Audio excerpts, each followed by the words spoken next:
Game of Thrones has enthralled fans through its hit HBO television series and the George R.R. Martin books. The action is gritty and the political drama intriguing.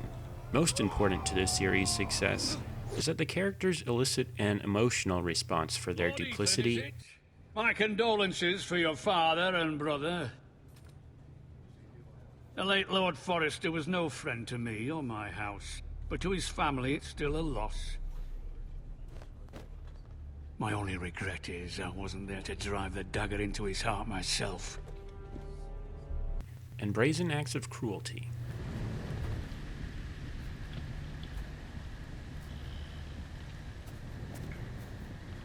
Bloody hell! The winding plot, with its multiple perspectives and intersecting storylines, lends itself well to a video game. Telltale Games was particularly well suited for the task of creating an interactive story, given their success with the Walking Dead television franchise and other adventure games. The result is a 6-part episodic series that borrows heavily from the television series while offering a unique take on Game of Thrones through the eyes of House Forrester, the former bannermen for House Stark.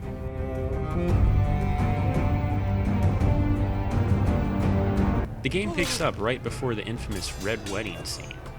The massacre leaves Lord Gregor Forrester dead alongside the other Stark bannermen. You play the game from multiple points of view, starting off as Jared Tuttle, a squire to Lord Gregor, who finds himself escaping the Red Wedding massacre with Lord Gregor's sword and an important message for his uncle. It's those Forresters! On your honor, you must do this for your house. Go! Once you arrive back at Ironrath, the perspective changes to the new Lord of House Forrester, the young Ethan Forrester. As Lord Ethan, players will have to make a number of important decisions that ultimately lay the groundwork for the rest of the game. He is immediately confronted by moral dilemmas, such as finding the appropriate punishment for a thief and a deserter. Lord Ethan. Maester. Who is this man? This craven is a deserter and a thief.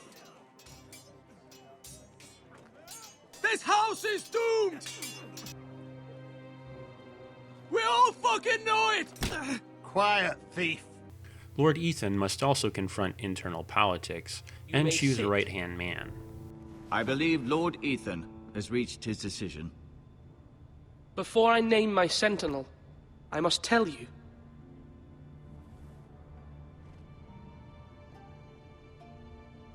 Duncan, Royland, this house needs you both. Most importantly, you will decide how to respond to external threats. House Forrester's very existence is in danger due to the fact that it found itself on the losing side of the war. We can devise a plan to deal with him. The Boltons need our people to harvest the ironwood. Even the bastard Ramsay must understand that. He's not coming here to negotiate. We must answer with the sword. The side story feels fresh, even for anyone who has read the books and watched the television show.